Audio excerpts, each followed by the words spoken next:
It's The List and your boy with Jimmy Van and Sean Ross Sapp. With Jimmy and Sean, sell pills for your dong. Make a fantastic song. Make a fantastic song. And we're live. What's up, you guys? List and your boy 199. We're finally here. Here's all the special attractions. We've got all these guests. We've got all this stuff planned for the big episode 199. Jimmy, how you doing? Oh, 199. I thought you were going to say 203. 203, we have all kinds of shit planned out. That's going to be a big one. Legitimately, next week is 200. I've got something in store for 200. That's good because I have nothing. Oh, well, I'm not going to say I've got something cool in store or big in store. I've got something in store. And here's the thing. I'm producing that show, Jimmy. You might be. I am. I'm already planned on it. I've talked it over. Oh, you have? I'm producing that show. Really? You talked it over with who? With our producer. Oh, really? Oh, really? Yeah. Depending on how things go today, And you might have he to. said, and I quote, I'm not fucking working next Oh, yeah, sure he did. Yeah, that's what he Camilo. said. That's Camilo. He said, with the Spanish I'm accent. not doing it. I refuse. We're word- going on lockdown, words. and that means I'm not doing any work. Yeah, that's what he said. That's what he That's what he said. said to me. Well, you know what? The timing couldn't be better because tomorrow, January 14th at 12 o'clock Eastern Time, Sean and I are going to do a podcast on our Twitch channel, twitch.tv/Fightful Gaming, about COVID-19 and all the bullshit that I, as an employer and just as a human being, have had to deal with. You're gonna go full Jericho tomorrow, huh? No, because I'm not a true. So we're gonna get to that. We're gonna get to that. I'm not a truther. I'm not an anti-masker. I understand how severe COVID can be in certain circles among certain people. But the bullshit I'm dealing with as an employer and as a father of two kids and the decisions the government has made, and this isn't just an Ontario, Canada thing. Everybody's been dealing with it on some level. I mean, look at California and New York and just all this bullshit. So I said to Sean yesterday, I was like, you know what? Let's just do a little podcast. And I want to use Twitch because Twitch is kind of our non-wrestling, platform. So we're going to do that tomorrow, 12 o'clock Eastern Time, and just talk about some of the nonsense associated with COVID-19 decision-making and lockdowns and stupidity and incompetence and inefficiency. So we'll do that tomorrow. Well, if you guys want to help us be efficient, please leave a thumbs up. Please subscribe. Please tap the bell for notifications. Of course, subscribe to Fightful Select. We are a few subs away from a major goal. So if you guys would subscribe, it'd mean a lot. But you can send a super chat like this monster super chat that Throwback just sent. Big thank you to him. He says, with COVID now taking its toll again on the wrestling industry, what new protocols do you believe should be in place to make safe not only the talent, but staff and patrons? Other than CDC guidelines, can there be more that's done? Yeah. Jimmy Chara to Capitals? Does Boston win this year? Yeah, more should be done. MLW and ROH should not be doing the best of anybody. 100%. And it's weird because we could almost talk about this on the podcast tomorrow, even though my plan is not to talk all wrestling on the podcast tomorrow. But WWE's done a terrible job from the onset. Miserable. They've done a terrible job. It's got even worse. I'm going to have a report on it on Fightful Select tomorrow about how bad it's gotten in some aspects. Right. You mean the outbreak or you mean protocol? Protocol. Okay. It's embarrassing. When you are, and I'm a broken record because like this has happened now 3-4 times.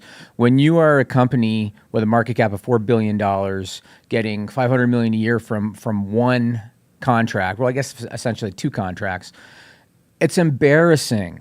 It's embarrassing. And there's no other way to put it. They could do a much better job. Vince McMahon doesn't give a shit, and quite frankly, you can say what you want about his age and everything. And I'm not political, but if you want to even go down the road of him being a Trump supporter and having maybe the same mentality, whatever you want to say, but it's embarrassing. There's no other way to put it. If you're not testing, you shouldn't be running.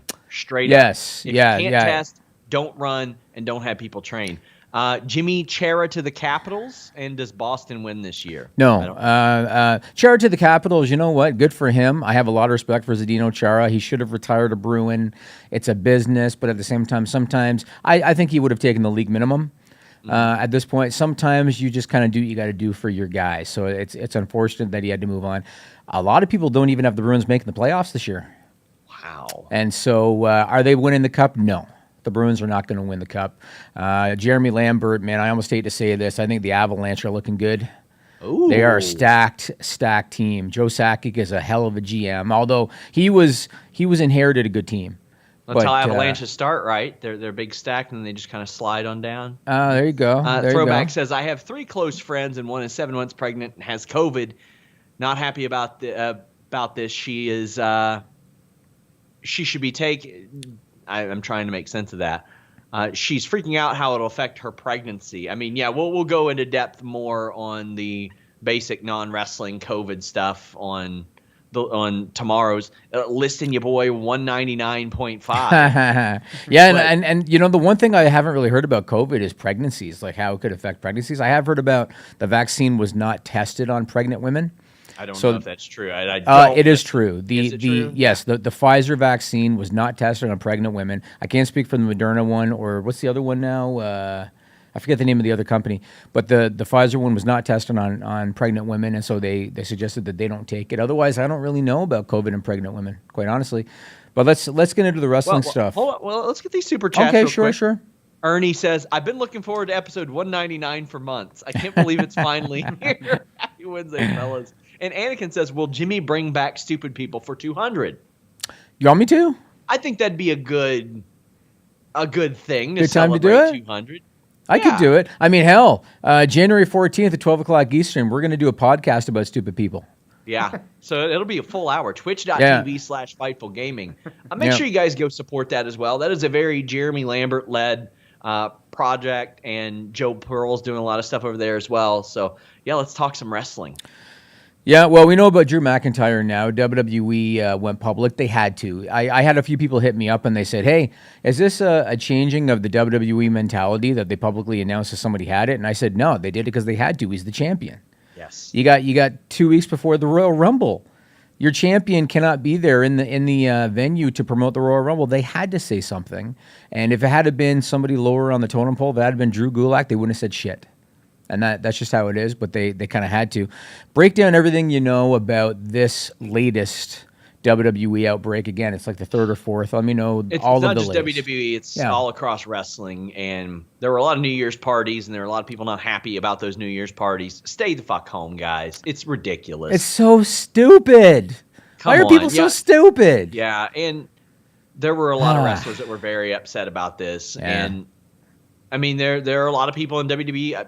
Here's the thing. I talked to somebody in WWE Monday, and they're like, wow, I'm surprised it's not worse than it is. Then Tuesday, they messaged me, and they said, well, it got as worse as I thought it would get. They said it got that bad, and it's just going to keep getting worse due to some other protocols that I've heard of.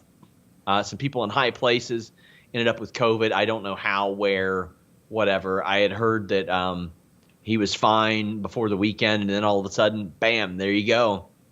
And he is asymptomatic.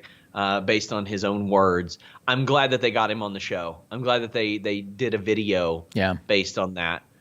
And hopefully he gets over it and can do the Rumble. Yeah, I mean, he should be okay. He's got to do his 14 days. But we don't know how long he'll have COVID. No, but normally they say 14-day quarantine. That's kind of contrary. We'll talk about Jericho later. Contrary to Jericho and his 10 days. 14 days seems to be what all of the medical experts suggest. That isn't that like after you show symptoms? No, because you don't always show symptoms. Yeah, see, this is why I don't talk about this stuff, because I have not read up on like how long you got to quarantine. Anything. Yeah, I've had to deal with it a lot in the company. I haven't had anybody test positive, so knock on wood or whatever material this table is. I haven't had anybody test positive, but I have had people become exposed to someone who did test positive. And I had to talk to my employment lawyer and different people, and they all said basically 14 days of quarantine. The other thing I had to learn was when you travel, right? And then they say you're supposed to quarantine but also get a test. You're supposed to wait 48 hours before you get a test, because there's that incubation period before it might show up. Yeah. So that's another.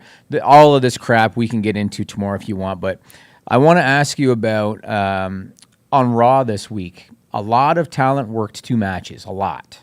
And it led to speculation about, oh man, this is a really big outbreak. But it turns out, apparently people like Asuka was there, available.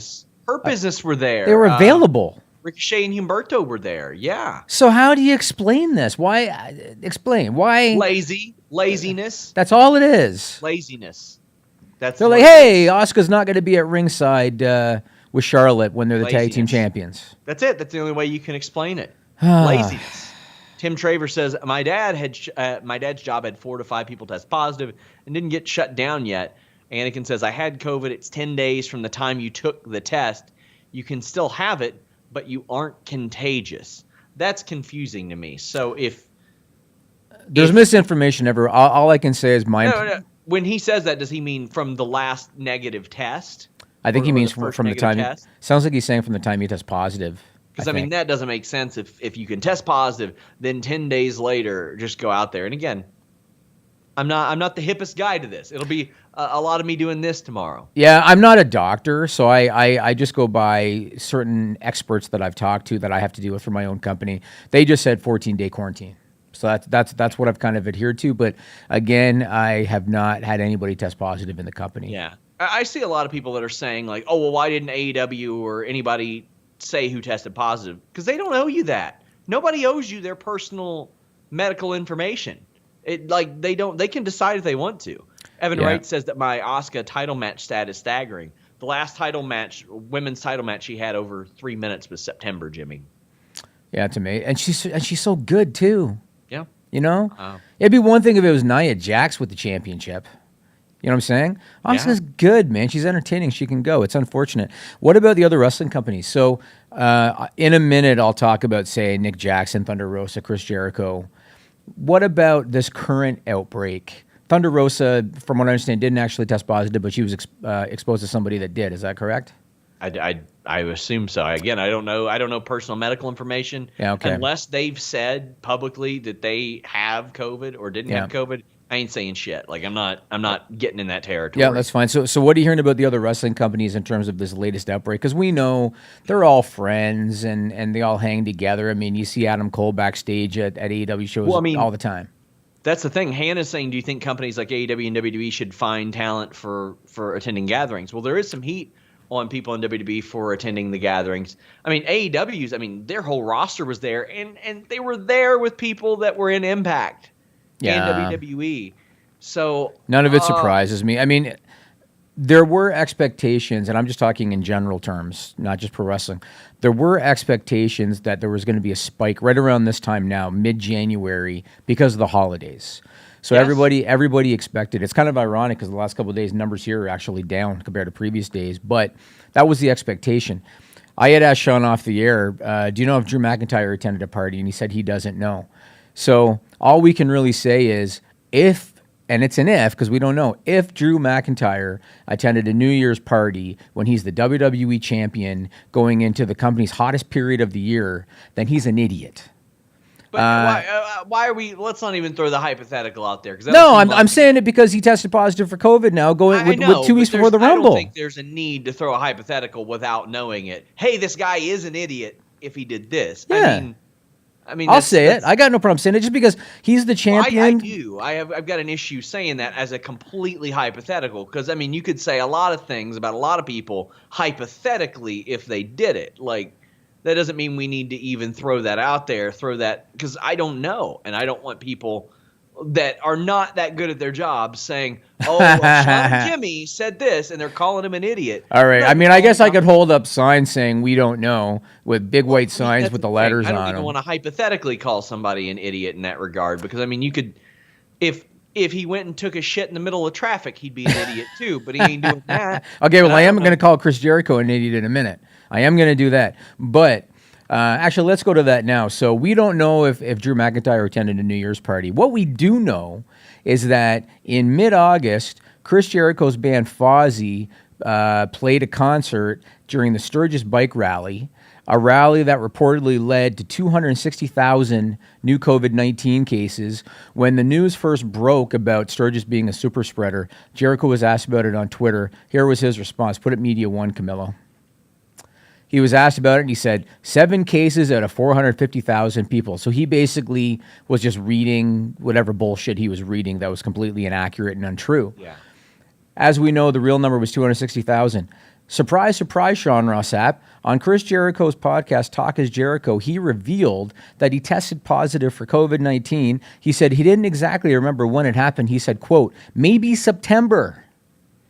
Maybe September, Sean Ross Sapp. I would definitely remember when I had COVID-19, that's for sure. You'd think you would. Well, now, like you said earlier, we're not going to assume or whatever terminology you use. I'm just going to state facts. He did the rally mid-August. He thinks he tested positive, maybe September. You're going to tell me there's not a correlation. There's probably a correlation. Yeah. And another thing, he said he hadn't told anyone. He said he went into isolation for 10 days. I've heard, like I said, I've heard suggestions of 14, but he said he went into isolation for 10 days. I respect Chris Jericho. I respect what Chris Jericho has done for AEW. He was their MVP in their first year, and yes. I don't think you can argue against that. I'm very disappointed in Chris Jericho. It was very irresponsible for him to do what he did, given the influence that he has, given the social media presence that he has, and given the influence. Very irresponsible for him to, number one, do the concert, for number two, to downplay the super spreader that it became, and then to number three, you test positive, you keep it quiet for a couple months because there probably is a correlation, and he probably knew he was going to get heat, so he kept it quiet for a couple months. Very disappointed in how irresponsible Chris Jericho was. He probably thought COVID isn't very serious, or he thought he's low risk. The problem with COVID-19 is that there is data to suggest that it doesn't seriously impact most of us. There is data to suggest that it impacts a certain sect of society that has certain underlying medical conditions. But the problem is, Chris Jericho gets it, passes it to somebody who's high risk. That's the issue. Yes. Right? And so for that reason, I'm very disappointed that he did that. He could have unknowingly passed it to someone else. And gotten someone seriously sick. I'm very disappointed in him. That was a really stupid thing for him to do. Yeah, it was. It really, really was. And it was when I saw that headline today, I was like, figures. Yes. Figures. It does figure. Yeah, it's not surprising at all. Anakin JMT says it's 10 days from the time you take your test that results on the positive test to be safe. It can still be in your system, but you're not shedding the virus to others. And Andrew Monacan says, newer strains could accelerate times. That's the thing. Viruses evolve, and they adapt, and they change, and all that. And I know the UK strain right now, they claim that it has a higher contagion rate, but otherwise I think it's the same in terms of the effects, I think. But you're right, there could be, like I've always contended this whole time, and again, I don't want to get too deep into COVID on this podcast, but I've always contended that I think there were different strains. Like when you look at the state of New York did have people younger that were getting really sick than other places. I don't know if these people had underlying conditions because the media only tells you so much, and you have to really look for it.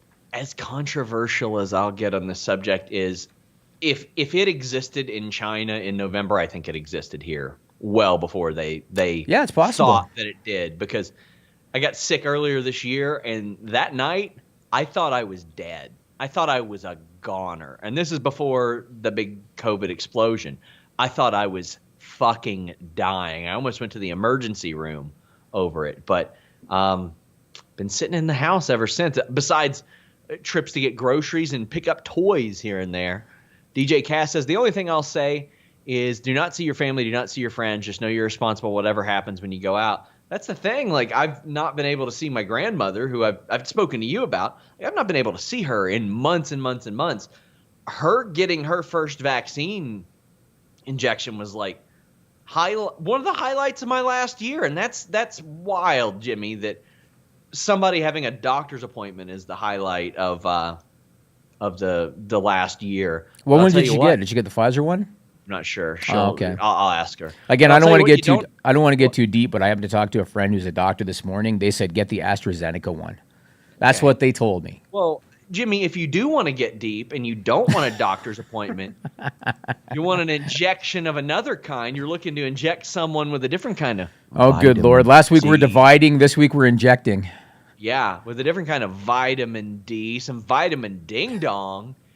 Check out BlueChew.com, code FIGHTFUL, the first chewable with the same FDA-approved active ingredients as Viagra and Cialis, so you know they work. But again, you're not going to have to wait in line at the pharmacy or the doctor's office. You don't have to make that appointment. They work with Blue Chew-affiliated physicians to get you the active ingredient you need, and because it's chewable, it gets right in your system. If you're not ready, it gets you there. Get that first shipment free when you use that code FIGHTFUL. Free! Got to pay the mailman $5, but that's about it. Just $5 shipping. Pretty good deal, and they know it's going to work. They know you're going to come back for it again and again and again, just like she or he will. Whoever you're throwing that vitamin ding-dong to, they're going to be coming back for more after you give them that excellent performance. Because it is about performance. It's not about having a problem, so to speak. It's about performance. BlueChew.com, code FIGHTFul. We're doubling up on the ad reads today, Jimmy. Oh, yeah? That's good. Well, I want to... So many people are interested, Jimmy. I want to talk a little bit more about the COVID stuff. So Nick Jackson from the Young Bucks, he revealed on Instagram that he tested positive in September. He was off for 3... Which we assumed. Because they were off for 6 weeks or off, something. yes. Yeah. So he said that he was bedridden for 3 weeks. Thunder Rosa, like I said, I don't know if she tested positive or was exposed, but her match with Britt Baker on Dynamite this week is off as a result. That's another one. Tell me if you think I'm right or wrong. It sounds to me like AEW's COVID protocol wasn't that much better than WWE's, but they did a lot better job of keeping things quiet. That's what it sounds like to me. Yeah, and I mean, again, I don't have a problem with that. I do not have a problem if somebody wants to say they test positive or not. There's been situations where they're really transparent. It's something I spoke with Court Bauer about, and he said, well, really, if it's anybody but somebody like Mads Kruger, we're probably just going to say it sucks, but they got COVID. Hopefully we can move past this, because that's the thing. Do you think anybody was, like, mad that Drew couldn't be on Raw? I don't think they were mad. When you say anybody, who do you mean? People okay, I'll say this, not hypothetically, people who aren't idiots. Do you think they were like, oh, god damn, they're not going to put them on Raw? No, they know this like television sucks. viewers, like wrestling fans? Yeah. Nah. They know it sucks. Yeah. He got COVID. Yeah. All right, we'll make the only ones are going to be the truthers. The truthers are like, COVID's a hoax. This is bullshit. He's fine. Look at him. He's not sick. He should be in the ring wrestling. Those people, yes. But otherwise, no. And I think they did what they could do. I mean, he accepted Goldberg's challenge. You know what I mean? Fine. They did what they could do. So yeah, I'm with you. Okay. Well, now in terms of upcoming big events, WWE has already acknowledged that the Rumble is going to take place in Thunderdome with no fans. I mean, it's only 2 weeks away now, so that makes sense. What about WrestleMania 37? What are you hearing? It's only 10 weeks away. Well, that we know of. That we know 10 of. weeks away, because the Royal Rumble was supposed to happen about a week before it is happening. It was supposed to happen, I want to say the 24th, and they moved it back to the 31st. Okay. Which I was stoked for, because I want to put my Rumble feature out 2 weeks before the Rumble so it gets traction. So I was like, sweet, an extra week.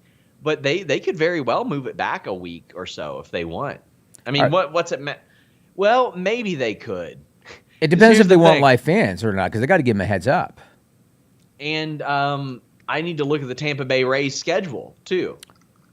Let me look at that real quick, because when the Tampa Bay Rays are ready to go, WWE's getting the hell out of there. They're gone. What's the plan with baseball right now? I haven't heard anything. I mean, they're still planning on a season. We're starting when? On time, I would say. On time, really? Yeah, spring training starts late February, and then. Yeah, I'm looking at this, and yeah, they have to have the date booked if they're going to keep it. The Rays are back in Tropicana April 5th. Or no, they're not. They're back April 9th. So realistically, they could push WrestleMania back and extend the Tropicana thing to maybe Sunday the 4th, but I don't know what kind of deconstruction it would take to get the baseball field in order and all that. Were they doing the WrestleMania in Raymond James, or is it the same stadium as Tropicana? I don't know. I have no idea. Oh, I thought the WrestleMania venue was Raymond James Stadium or something like that. Yeah. Sure, that's the football stadium, so they could just do it there as well. But you're talking Thunderdome.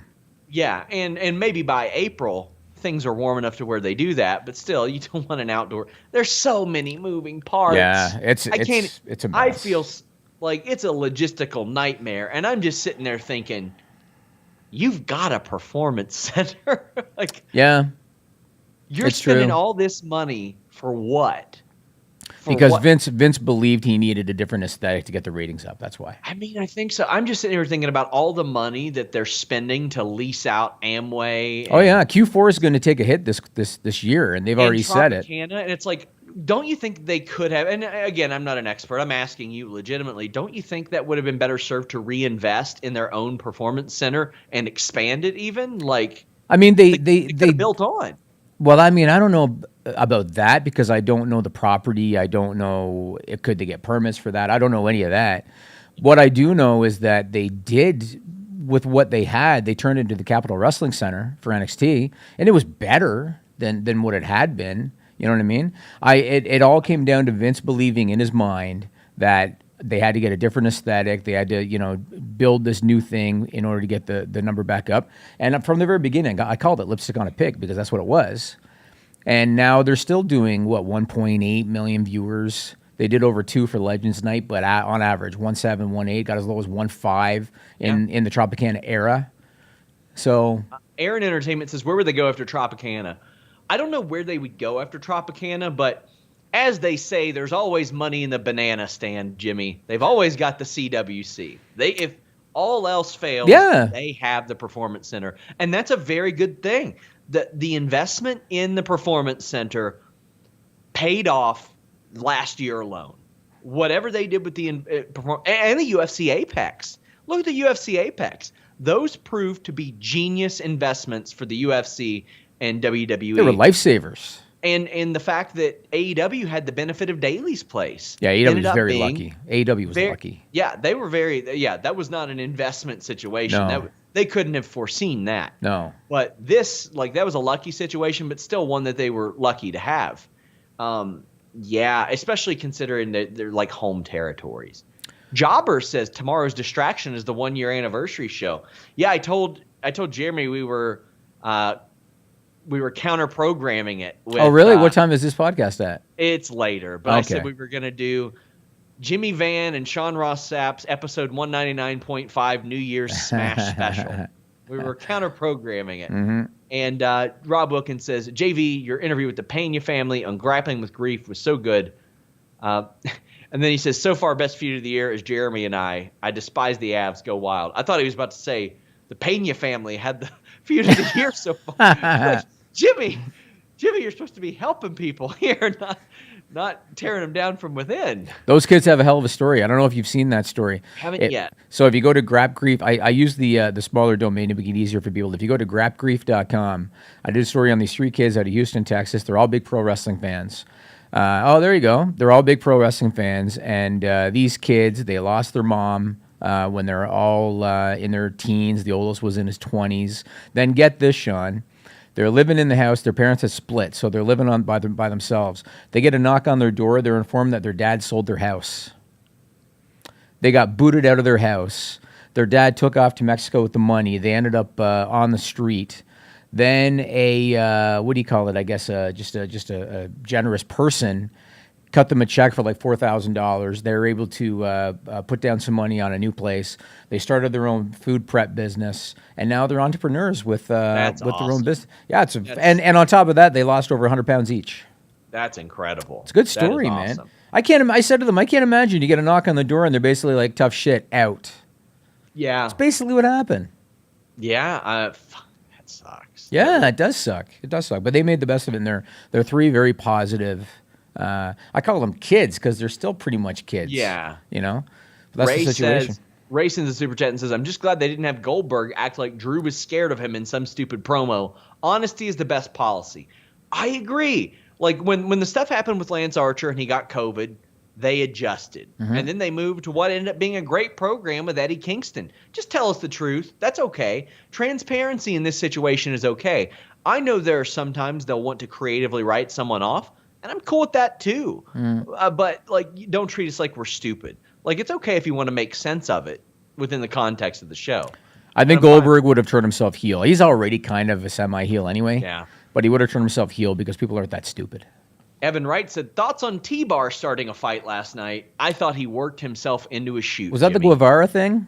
Yes. Go ahead and tell people. I only saw bits and pieces. So he called Sammy Guevara an AEW indie virgin that stole his move, which is the Feast Your Eyes. And a lot of people said, well, you've taken some pretty clear inspirations from Bane and Anthony Bowens in a promo and stuff like that. And there was some piling on. And then he said, like, Sammy mentioned something like, that move's been around for a while. And T-Bar, like, was really aggressive and mentioned the Sasha rape joke. And I don't even know if that's still up, but considering some of the people he works with, I think it's a bad look. I didn't think, like, Sammy was very apologetic about that. And Sasha even accepted his apology, and he called her.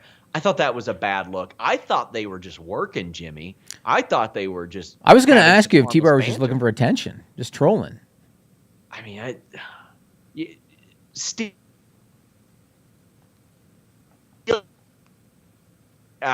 there's a way to go about it and a way not to. I'll give you a good example. When Triple H started in WWF, he used a diamond cutter. That was the first time he used a move. I kind of vaguely remember. Diamond Dallas Page told me that he called up Triple H and he said, listen, man, I'm not telling you don't need to or not to do this move. He's like, I would like for you not to because I'm trying to get it over really, really big is my thing. It would mean a lot to me if you didn't. And he said, no problem. I'll find something else. I'm good enough to find something else. And he did. And you know what? That worked out pretty well for both guys. Right. Right. And I don't know this to be a fact, but I think that DDP may have even recommended the pedigree because that was done to him in an episode of like Saturday Night or something by Joe Gomez at one point. I could be wrong on that, but I thought that's how that went. But, I know Hunter's told the story before, but I don't recall it anymore. Well, DDP had told me that specifically. No, I mean a bit about where the pedigree came from. Yeah. They did it on Fox after they stole making a finisher from me. Well, speaking of Hunter, I want to ask you about Raw this week and how do you think they did in terms of pivoting the main event? Because Drew couldn't be there and Hunter stepped in. I personally, I give props to Hunter for stepping in, hadn't wrestled in a long time, had no preparation. Granted, he only went for a few minutes and only did brawling, but still, he hadn't been in there for a long time. You could tell he was gassed within a few minutes, just brawling. What did you think about the way that they pivoted, plugging him in? And I'll start with that question. So normally I'd think it's pointless. I would. But then I go back to a thing that Bruce Pritchard has often said on his show. If you can't deliver what you promised, try to over-deliver.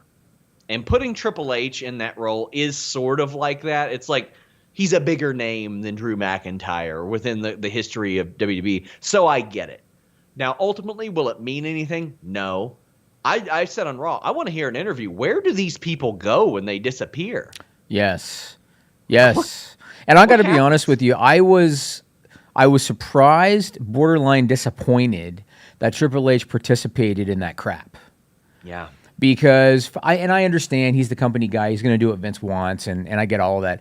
For some reason in my mind, I always look at him as being above the crap. Yeah. And so when I saw Triple H in there holding his sledgehammer on fire, it's got a metal head on it. Metal's not flammable. It doesn't make any sense. And then all of a sudden, Alexa's there, and Hunter's just gone. He's just gone. They did a similar thing of their own time with him and Orton, if you remember, where like he broke into Orton's house with a sledgehammer. Yes, I remember that. Yeah. So I mean, is it that out of character? Not really. But it was goofy. I mean, he just disappears. He's just gone. You know what I mean?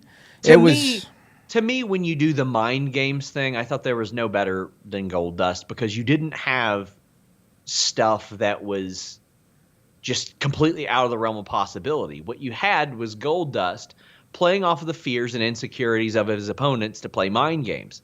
Bray Wyatt and The Fiend and Alexa Bliss are characters in which can do that. They can play off the fears and insecurities and concerns of these characters. In Razor Ramon's case, he was oozing machismo and was quite frankly a bit homophobic. That's exactly what it was. That's what it was. Yeah, it was. And it made for an interesting storyline. And Goldust is like, well, you know what? By the way, here's my super hot wife. I've been fucking with you this whole time. I'll take that title now. Like, and it too bad he didn't say that verbatim in a promo. He probably would have. But yeah, Oh man. Do you think that they're going to do the blind gimmick with Randy Orton? I mean, I was thinking about, okay, Jake the Snake Roberts did it, led to the match with Rick Martel. I hope so, because I want more clicks on that Nydia interview. I want people to go, whatever happened to Nydia? And then I want them to search her on YouTube and bam, go click that. That's what I want. So you think they're headed down that road with Randy Orton? Maybe it'll even lead to a blindfold match? Yes. Yeah? Yes, I think so. We'll see. One more thing about Raw I wanted to ask your opinion of, because it was very irritating to me. They did this thing more than once, and it's interesting when you see so much repetition now on Raw specifically. When you know how years ago the whole thing was, oh, you're working the leg in your match, so we got to do something else. Oh, your finish has a DDT, we got to do something else. I was gonna tweet about that. Like, have they not watched The Wrestler? Right, right. And it's something that's been happening a lot, man. Like, I love Sasha Banks. I love Kevin Owens. I love Montez Ford. I do not need to see frog splashes from those guys in back-to-back-to-back matches. Quite frankly, Dominic, too. I don't need to see it. Ray, if you're on the same show as Montez Ford, even if you're paying homage to Eddie, you should probably be like, do something else. Gonna let him have that. Yes. One. Because from Art Barr until last year, I never saw a better frog splash.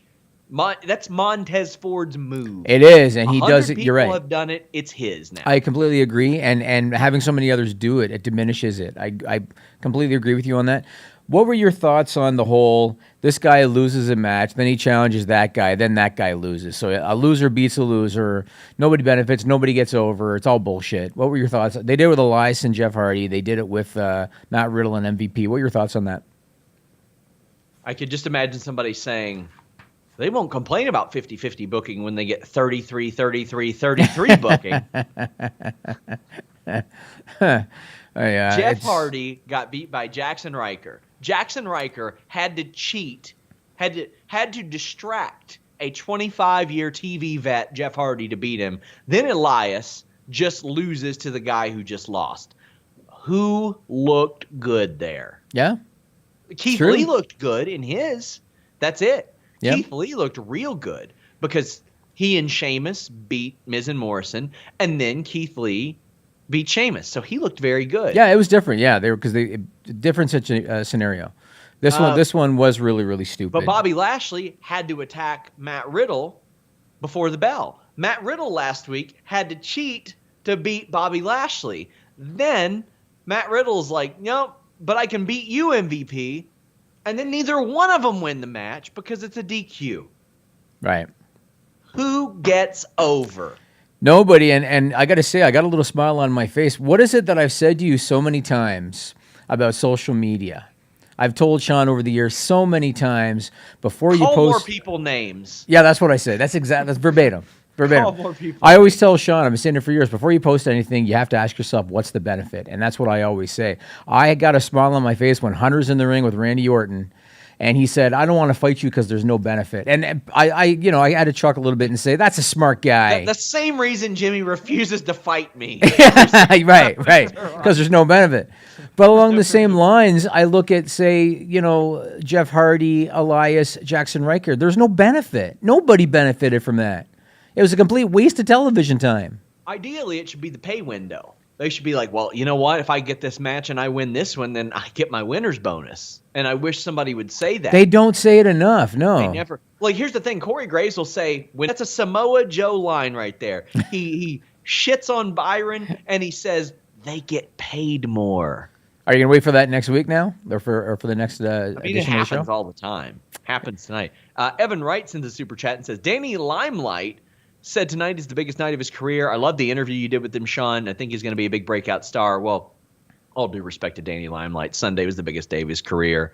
We dropped an interview. He's appeared on New Japan, AEW, and UWN, which has NWA ties, in like the last 3 months. This guy is all over the place. He's on BTE. Go check out that interview, guys. He makes it very clear. He wants to sign with AEW. We also have a super chat from Evan Wright that says he's trying to get Aubrey Edwards to ask Scorpio Sky about that cluster of a match that I mentioned. Did you see that? I found a match. It was a 159-man battle royal. What? Yeah, and Dave Marquez hit me up, and he's like, yeah, we were trying to set a Guinness Book of World Records, but nobody called Guinness. Did everybody get a payoff? I don't know. Because they would have lost their shirts on that show. I might try to do a feature on this because I know some of the people that were in it. Peter Avalon, Thunder Kitty, Eric Watts, the good one, not the old shitty one. He was in it. How'd they do it? They're not all in there at the same time. Three rings, Oh. and one of the rings broke. But here's the thing. Okay. We're still talking like over 50 people in each ring. Yeah, that'd be 53 a ring. In WCW, 1996, 7, 8 reinforced rings before they made them softer. Yep. There were only 30 in each ring. Yeah. So Which is still a lot. And Evan Wright says, thoughts on the Elite being back together for Dynamite tonight? I think they will be called the Elite. I mean, that was the whole gimmick. The Young Bucks were very, very smart in registering and keeping the Elite because everybody sees it and they go, Bullet Club. Yes. But it's not, and they own it, Jimmy. Weren't they referred to as the club? Anderson and Gallows and Styles were. They were the club. No, but I could have swore the commentators referred them as the club. I could be wrong. Oh, I'm sure Jericho referred to them as a lot of things. I thought somebody called them the club. The Trigger Happy Club. It's them. Something. Or Jim Ross even. I thought somebody referred to them as the club. Man. Did Riddle sign his new deal? Yes. Did he get the money he was looking for? I don't know if that's what he was looking for. I know that it was an increase over what they first offered him. But I had people in WWE that said we wanted to get him signed before the new year because, I mean, his contract was going to be up in August. Yeah. And he would have been if things were back to normal, I'm sure New Japan would have been like, hey, buddy. Because they were before that. If you remember, WWE had no interest in Matt Riddle. I don't want to say no interest. They were dragging their feet on him until it became clear, oh, wait, he's going to hit the bricks and leave Evolve and probably do this ROH New Japan thing. Because if you remember, the week that they brought back Hogan, the week that they really pressed the issue on Daniel Bryan, and the week that they signed Matt Riddle were all the week that Ring of Honor and New Japan announced that they were doing an MSG show. Right, I remember. Yeah. I remember Riddle himself on your podcast saying that he was encouraged to do Evolve because of the WWE connection, and I think Matt wanted to work for WWE. I think that was kind of his goal. It was. You know, my question for these guys, and I want to go back to Danny Limelight in a second. My question for Matt Riddle is, right now you get to work once a week, and that's awesome. So I saw one figure, $400,000 a year. When you get to work one day a week, that's great. Sooner or later, when things open up, and if you got to go back on the road, and if you're working 4 or 5 days a week and whatever, are you going to be happy with that then? I don't know. I don't know the terms of his contract. Well, he doesn't have a contract right now, and if anything, this stuff is increasing his asking rate on the indies. Right. Like, I mean, are you talking about Matt Riddle or Danny Limelight? Oh, Danny Limelight. Yeah, no, I meant Matt Riddle. I was talking about Matt Riddle. Oh, well, I mean, he ain't going to hate not traveling very much. No, I know that, but what I'm saying is the figure he signed for 1 day a week, he's probably happy with, but if and when things open up. No, and WWE is taking that in consideration. They have told a lot of wrestlers that they'll talk again around WrestleMania time. Okay. Even about the deals that are signed, from what I understand. All right. Well, that's fair because that is going to change things and it's going to change their expenses. Now, my question about Danny Limelight, and I mentioned this about Zicky Dice a week or two ago. Why would wrestlers not keep their hands closer to the vest? Why do they basically say, I want to work for AEW? I don't get it. Why would they do that? I don't know. It's stupid. I don't know if it's stupid. It shows stupid. You that they're, especially if they're already booked. Yeah, I get it, but if they don't have, like, I saw some of your conversation with Danny Limelight. I can't recall if he was wearing an AEW shirt. He might have been. He was. And then he pulled the Young Bucks book on camera. He was legitimately reading that as we started. I mean, that's fine, but I just watched that thinking, like, look at it. UWN ain't signing him full time. He ain't getting full time for New Japan USA. They're filming in clusters, and for other reasons. I mean, AEW is the full-time company. Yeah, right I'm not now. suggesting. I'm not suggesting don't go to AEW. Yeah. What I'm saying is maybe make you want to. And some of the new WWE signings are getting $60K. Yeah, no, I get it. Let me give you an example, and I don't know if this is a proper example, but I'm going to see if this fits. So you know that I own a cottage, right? And back when I went and looked at it, I brought my wife with me. Okay. We were there looking around, and my wife was raving about everything. She was raving about everything, and we can do this here, and we can do this there. I pulled my wife aside, and I said, you're making their job too easy. So you have to just kind of quiet down and stop making like you really, really want this, because I want to cut a deal with this guy, and you're making it too easy. When I see a guy like Danny Limelight basically, sucking up to AEW, if I'm Tony Khan, and I know Tony Khan is a fair guy, but he's also a business person. If I'm Tony Khan, I look at that and I think, okay, cool, I'm going to lowball you. Sure. It's stupid. He shouldn't do it. I understand his desire. You shouldn't do that in a public interview, my opinion. I am Lelucha says, loving this podcast, fellas. Thank you. Can you see long-term booking where Elite 2.0 feuds with Bullet Club in Japan? Yeah. They could. Yeah. I could. And it should. This is something they should all be talking about right now. How can we drum up enough interest to where we all make money off of this? Tama included. He's a smart guy. How are Impact television numbers lately? Because I haven't paid attention. Not great. Not great. But they got a new announce team, and I'm very excited about it because how many times have I mentioned Josh Matthews got to go? They got Matt Stryker and D'Lo Brown. I don't know how D'Lo Brown is doing color? Yeah. Really? Yeah. Good for him. I'm excited for Matt Stryker. I think it's good. But, sometimes you need a change, Jimmy. Sometimes you need things a little bit differently. Sometimes there's stuff that you like, but there's ways to improve it, Jimmy, like your cereal. And you know what?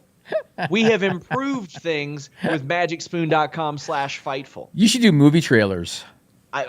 That's an idea. I'll pitch it to you off the air, by the way. Yeah. But a lot of you have talked to me about the variety boxes at MagicSpoon.com/Fightful. And you've said, well, I want to try maybe something else. Well, now you can build your own custom variety box. Cocoa, fruity, frosted blueberry, plus the peanut butter flavor and the cinnamon flavor. I love the peanut butter flavor, and I love cinnamon cereal. Stuff like Cinnamon Toast Crunch was my favorite thing growing up. Now, Cinnamon Magic Spoon is my favorite thing to eat for breakfast food. 11 grams of protein, 0 sugar, only 3 net grams of carbs in each serving. I keep saying it'll fill you up with one bowl, and that's what I love about it. I don't have to keep going back and back to the cupboard to refill my cereal bowl. I'm cutting down on carbs and sugars and unhealthy foods, trying to be healthier and all that good stuff. And MagicSpoon.com/Fightful gets you there. Keto-friendly, gluten-free, grain-free, soy-free, low-carb, and GMO-free. And you can save $5 off your order. The old deal we had was for free shipping. Now you can save $5 off your order when you go to MagicSpoon.com/Fightful and grab a variety pack. And you get to pick what's in there. And they're so confident in it that it's backed with 100% happiness guarantee. So if you don't like it, you will get your money back. You got nothing to lose, and you're going to feel so much better when you eat this stuff. I love it. I am so much happier when I've got a good diet going on, and I'm happy about what's going into my body. So check it out, MagicSpoon.com/Fightful, code Fightful. Ray Callahan says, fun fact, D'Lo's head shake is from the movie Friday. I didn't know that. I like D'Lo. D'Lo was good. I love D'Lo. The draws thing was so unfortunate. I'm sure he carries that around with him all the time. And I really like D'Lo. I've never seen him do color commentary, I don't think. But I like him, so I hope that works out for him. I gotta tell you, even though this guy's not a draw, and I don't know how it's going to work in terms of general fan interest, Adam Pearce against Roman Reigns for the Universal title, it's different, and I like that it's different. I know some people are mad about it, and if you are, I get it. But to me, I mentioned, I grew up on some Royal Rumbles that had like Brock Lesnar versus Hardcore Holly for the title. I'm okay with it. Plus, there's 2 hours worth of main event quality content on that show already. Right. So them doing Goldberg versus Drew, if Goldberg at least doesn't win, yes, and Adam Pearce versus Reigns, I don't have a problem with it. I don't. It's very different. I did not expect it. I first off, and I guess we should tie in Shinsuke Nakamura here. What were your thoughts on him out of nowhere, almost running the table? The guy's been toiling away in the mid-card as part of a tag team for a long time. They're doing nothing with him. We know he's good, and I've vented about him. How many times, Sean, about how they dropped the ball with Shinsuke Nakamura? Out of nowhere, he almost runs the table. He beats Rey Mysterio, Baron Corbin, and Daniel Bryan. What were your thoughts on that? Because it looked to me like they were going to go full bore, and they were actually going to do Roman Reigns, Shinsuke Nakamura. Well, I thought they protected him very well at the end, too, because he got beat up Yes. after 3 matches by multiple people. Whether he's a babyface or whether he's a heel, I would have this week on SmackDown, Ray come up to him and be like, I respect you. I would even have Baron Corbin give him a little bit of respect, unless they're setting up a little bit of a match there. But Nakamura already beat him, so I don't need it. Time to bring back the old music. Yeah, and Cesaro to be good to see that you remembered who you are type of thing. Right. I would love that, because between Royal Rumble and WrestleMania, there's a pay-per-view there. You got to have a feud there. And it'd be very easy for them to say, Shinsuke Nakamura deserved that title shot. He's going to get that title shot in February, and him to keep winning matches. If it catches fire, keep winning matches. If it catches fire, let it catch fire. He's got to keep his performance up, Jimmy. He can't be came to America to surf Nakamura. He can't be that guy. He's got to be the guy that we saw Friday, and he ain't going to win the match, but it can develop into something cool. Yeah, and I understand what you're saying, because I know that the knock on him was that he did appear to be lazy sometimes, but at the same time, not to retread what I've said in the past, but when you bring this guy up from NXT, he's a phenomenally hot act coming up from NXT, and they dropped the ball week 1. Vince McMahon dropped the ball the very first week with Shinsuke Nakamura. I can understand him getting frustrated and maybe a little less motivated. And but we always knew he has this ability and this star power, and it's amazing what you can do in one night. They got to bring back his other entrance music. It's too bad they don't have live fans, but they could also sweeten the crowd anyway to sing the music. But I've always thought there's something in him. Shinsuke Roman Reigns is a match that would interest me, like you said, if Shinsuke keeps winning. And Adam Pearce is interesting because it's different. What about Damien Priest? What are you hearing on that? Nothing. They pitched that idea and it got nixed. So I heard. There were still plans to call him up. Here's the thing, Jimmy. That never matters, because they called up Vanessa Bourne a year ago. Where's she at? Mm-hmm. They called up Chelsea Green in May. What happened? A lot of people don't know this. Santana Garrett got called up to the main roster. Where is she? Well, we don't know. So there's a very good chance we might not see Damien Priest till November. 23. Yeah, something like that. Yeah. We have a bunch of super chats. You what, mate? Says, how would you guys honestly react if they booked Goldberg to win his match with Drew McIntyre? I would hate it. I would hate it. I'd be livid. I'd be very mad. Now I will say, after the Saudi thing with the Fiend, it wouldn't shock me. Yeah. The Fiend match shocked me. It flat out shocked me, because I thought the Fiend is red hot. This is a guy they can really go with. He's red hot, and it shocked me. And now because of that, if Goldberg gets the 1, 2, 3, it's not. I'll just mutter to myself, Vince McMahon's too fucking old. He shouldn't be doing this anymore. He's not good at it anymore. He's not capable of running creative for an entertainment entity like this. And that's basically what I'll mutter to myself. But that's it. Hannah says, no one's going to take the title off of Roman, especially not at the Rumble. This is just making him look like he runs everything even more. That's what I love about it. It Roman's furthers awesome. The character. Oh, he's great. He's and great. He is the show. Yeah. When I used to get up on Fridays and be like, God, I got that Friday SmackDown tonight. Now I'm like, wonder what Roman's going to do. Yeah, isn't it amazing how that works? It's like I used to get so sick and tired of Michael Cole with "It's the big dog." I used to get so sick of that shit. And now look at them now, man. That's all it takes. Good creative. And now if he says it, it's like, ooh, that son of a bitch. Like that type of thing.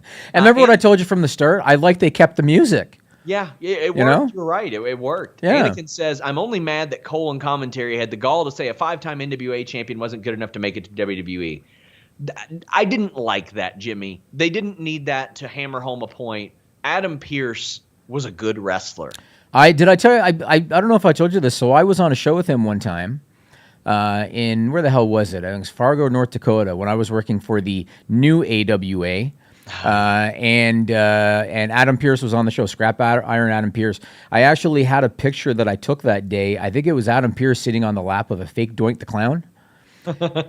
And I put the picture on Twitter. This is when Adam Pearce came back as a character on SmackDown or on WWE. I put the picture on Twitter and he retweeted it.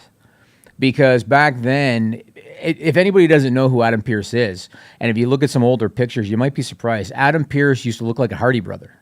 Yeah, he did. He had really long hair with the X-Pac headband back some 20 years ago. And no, he was a good worker back then, and he was one of those guys. I'm kind of surprised he didn't make it to WWE. because he had the size and he was good in the ring. Maybe they saw his look and thought he's too much like a Hardy Boy or something. I don't know, but he was good in the ring. Evan says, I just think with all the awesome talent they have in that company, it's unfortunate they're giving the world title match to an agent. I mean, 30 pieces of that talent are going to be booked for a Royal Rumble. That's why. I have no issue with it. They're a television entity now. The Rumble is going to be on the network, but they're effectively a television entity. Yeah. It's one show now. It's not like back in the day when the Rumble is like the second biggest payoff of the year, second biggest buy rate of the year. It's not really like that anymore. And so I don't have an issue with it. It's something different. The dynamic with him and Roman is interesting. And Adam Pearce has been. I think it's good if you have an authority figure who you don't notice too much. Yeah, you know what I mean. They don't make themselves the focal point like the McMahons always do. Adam Pearce doesn't do that. He's an authority figure that does what has to be done, but you don't notice him too much. He begrudgingly became the focal point. Yes, he didn't want to do it. He didn't want to be. Yeah. I agree. I don't mind it. Sorry, go ahead. No, I was just going to say I don't mind what they're doing with Adam Pearce. And again, I don't expect this is going to be a long program. Roman will fight him, Roman will beat him, Roman will move on. That's. Yeah. Although, granted, Vince McMahon, maybe Adam Pearce is going to get 7 months in a row, but I don't think so. I think it'll be one and done, and that's fine. Jobber says, "Where can I find this 159-man battle royal?" And Andrew says, "Search AWS Battle Royal from 2010. It's on Smart Mark Video. You got to pay for it though. I haven't seen." The production quality that I've seen wasn't quite great, so I haven't checked it out. But there are a couple YouTube clips on the post. And then David Dickers says, have a good night, people. Here's some Dutch money again. I hope everyone gets held responsible for whatever they have done. If you know what I mean, cough. Yeah. Yeah, I know. It used to be called the Gilda, but now it's the Euro. Ooh. I still have some Dutch Gilda back at my mother's house. I swear I have more Canadian change in my house than American change from the 3 trips to Canada. Like that's not something to brag about. I've got more toonies than I do like quarters sitting around here. That toonie's worth about $1.26, I think, the last I looked.